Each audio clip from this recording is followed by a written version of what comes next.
Rima Hassan a décidé de faire la chasse à tous les pro-israéliens et ça n'a pas échappé à Chalgoumi qui s'est senti menacé et a décidé de porter plainte contre elle. Sauf que Rima n'a pas peur et vous allez voir qu'elle a décidé d'aller beaucoup plus loin dans ses propos. Tout est parti de ce tweet où Rima Hassan avait listé toutes les personnes qu'elle avait dénoncées, dont Balchi, Nesrin Slaoui et Chalgoumi avec un timer à côté, qui voulait dire bientôt ton tour. Du coup, Chalgoumi a décidé de porter plainte contre Rima Hassan pour incitation à la violence après son tweet Chalgoumi. Mais malgré la menace de Chalgoumi, Rima Hassan a réitéré son emoji, qui voulait dire « bientôt on s'occupe de toi ». Elle a demandé par la suite « qui paie ton avocat Imam Chalgoumi ?» juste pour savoir. Elle a dévoilé juste après « l'avocat de Chalgoumi n'est autre que Monsieur David Olivier Kaminski, membre du bureau exécutif du CRIF. C'est aussi l'avocat de Caroline Fourest. Chalgoumi défendu par un avocat du CRIF. On se demande encore qui souffle ces fatwas républicaines. C'est plus un imam, c'est une filiale sous-traitante du lobby. Transparence zéro, manipulation 100%. Et oui, parce que son avocat fait partie du CRIF. On le voit juste ici, il apparaît parmi les membres du CRIF. Kaminski, David Olivier. Comment est-ce que l'imam a réagi après cette publication? Est-ce qu'il le prend lui aussi comme une menace directe à son encontre? C'est bien sûr une menace directe à son encontre, il l'a pris de cette manière. Et si vous voulez, on va réfléchir un peu plus loin. Cette plainte, c'est pas juste une plainte pour simplement protester et dire une plainte de plus contre Madame Hassan. Cette plainte, c'est une plainte qui vise des faits de droit commun, de la violence, peut-être même de complicité de violence. On peut peut-être même retenir de complicité de tentative d'homicide volontaire, puisqu'on veut porter atteinte par cette fin annoncée à la vie de l'imam Hassan Chalgoumi. Et donc, on n'est absolument plus dans cette diatribe de politique ou d'idées politiques, certes nauséabondes, mais d'idées politiques. Là, on est dans du droit commun et j'insiste parce que c'est une infraction qui est flagrante et Madame Hassan n'est plus protégée par son immunité pour une infraction flagrante. C'est-à-dire qu'elle peut être immédiatement poursuivie par la justice et je le dis ici, j'en appelle au ministre de la Justice, Gérald Darmanin, j'en appelle au ministre de l'Intérieur, Monsieur Bruno Retailleau, pour que toute l'action publique que je vais déclencher par ce dépôt de plainte puisse réellement aboutir. Que ça ne soit pas une plainte vaine, une enquête supplémentaire qui ne porte sur rien. L'affaire sera classée sans suite car il n'y a aucune incitation. Elle a le droit de s'exprimer. Mais nombreux sont ceux qui instrumentalisent la loi pour faire taire ceux qui osent dénoncer leur hypocrisie et leur complicité. Seul harcèlement est contre Rima Hassan. Bien évidemment, Chalgoumi ne pouvait pas s'expliquer sur sa plainte, car lui, il n'aurait jamais pu tenir de tels propos, vu comment il s'exprime. Je fais ce vidéo simplement pour vous dire Joyeuse Noël. Il y a des musulmans qui souhaitent les féliciter. Moi, je ne moque personne. Je vois des ratés qui se nourrissent avec la haine et disent le Père Noël, c'est pas... Bien sûr, il existe. Bien sûr, il existe. Moi, j'ai parlé au Père Noël. Je l'ai dit, oh merci, franchement, d'exister matin, soir et dimanche. Il faut un dialogue pour améliorer la compréhension entre les incompréhensions. Et il faut installer un climat de la pacificité. Aujourd'hui, je dis, et demain, et je dis toujours, nous sommes tous le Père Noël. Car si ça va mal, le monde il va mal. Shalom. D'ailleurs, c'est pas Rima Hassan qui avait commencé à s'en prendre à Chalgoumi. C'est Chalgoumi qui s'en est pris à Rima Hassan bien avant, où il avait demandé la déchéance de nationalité française pour Rima Hassan sur Radio J. Je demande la sanction, je demande d'enlever sa nationalité, de le sanctionner, de montrer un exemple. Sinon, malheureusement, on ne peut pas dire que comment on peut lutter contre le terrorisme, le radicalisme chez les jeunes. Eux, ils inspirent toute cette haine, la division. Ils méritent pleinement la sanction par rapport à ses propos et par rapport aussi à ses déclarations qu'elle n'a pas peur ni foi ni loi. Vous appelez à la déchéance de nationalité de Rima Hassan. Alors on sait que c'est un peu compliqué comme procédure parce que ça pourrait la rendre apatride, notamment parce qu'on sait que Rima Hassan n'a pas d'autre nationalité que la nationalité française. Vous savez, il est d'origine syrienne ou palestinienne ou d'autres.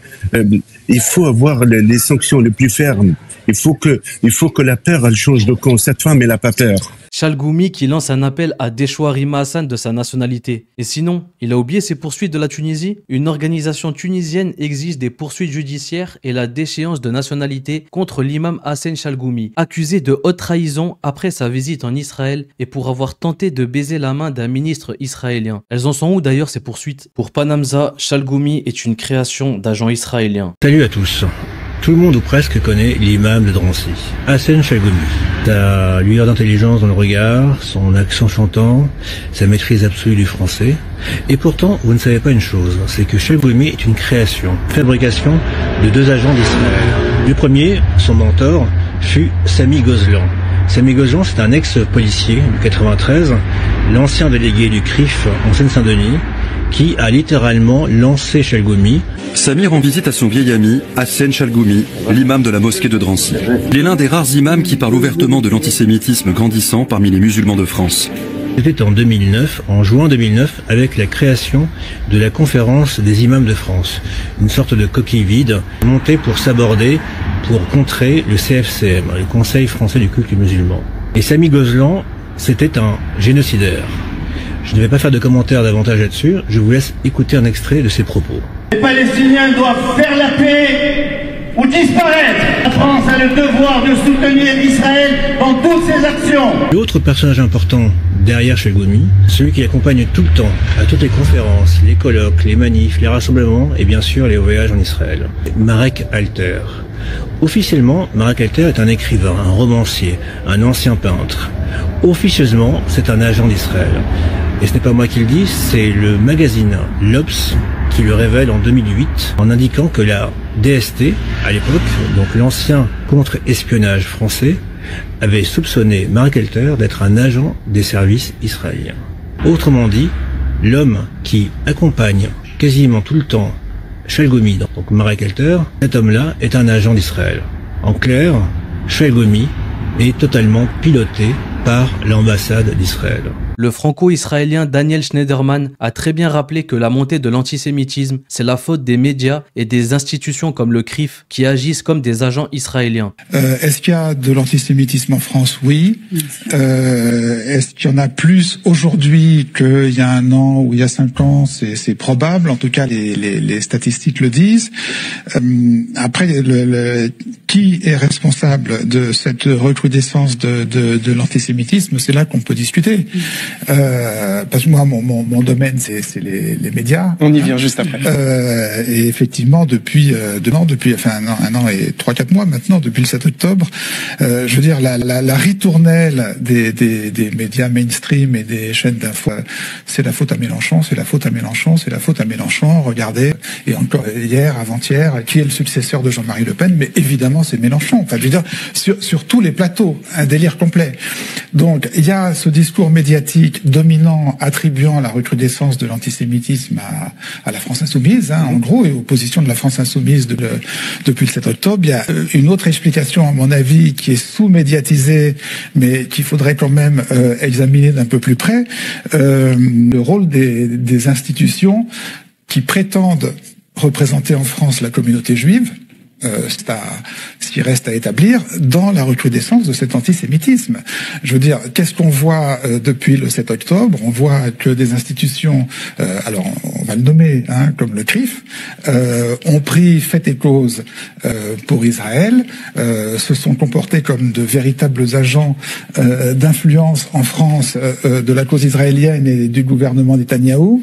Et voilà, on peut se poser la question de savoir si cette assimilation des institutions prétendument représentatives de la communauté juive ne sont pas aussi peut-être un peu pour quelque chose dans cette recrudescence de l'antisémitisme qui est évidemment condamnable et incontestable. Alors, voilà, c'est condamnable. Et lui, pareil, meilleur Habib. Rima Hassan ne supporte pas d'être une seule journée dans l'ombre médiatique. Elle a encore dépassé une nouvelle limite hier, en soutenant une fatwa en appelant à l'élimination de l'imam Chalgoumi. Hassan est un ami proche qui est un adversaire acharné des islamistes. Il prône le vivre ensemble avec la communauté juive ainsi qu'avec la communauté nationale. Elle doit être poursuivie et condamnée. Premièrement, Rima Hassan n'a jamais appelé à l'élimination de l'imam Chalgoumi. Deuxièmement, toi, meilleur Habib, tu soutiens un régime d'extrême droite génocidaire responsable de la mort de dizaines de milliers de Palestiniens. Troisièmement, s'il doit y avoir une condamnation, c'est bien pour toi. Shannon Seban, élue macroniste franco-israélienne, s'en est aussi pris à Rima Hassan. Quand on s'attaque à leur gourou, Rima Hassan Hassan, la meute LFI est de sortie. Manuel Bompard qui lui a répondu « Je vous le confirme, la France insoumise soutient pleinement et totalement Rima Hassan contre la horde raciste qui s'attaque à elle et dont vous faites partie. À chaque fois que vous y participez, vous nous aurez sur le dos. » Elle lui a répondu « Une secte ». Et William Goldnadel qui vient mettre son grain de sel, un Bompard sous l'occupation aurait condamné le racisme anti-allemand des critiques d'Adolphe. Avec le bonjour du rabbin Chalgoumi. Quoi qu'il en soit, donnez-moi vos avis en commentaire et n'oubliez pas, ne laissez personne penser à votre place. Que la paix soit sur vous et vos familles. À bientôt pour une prochaine vidéo.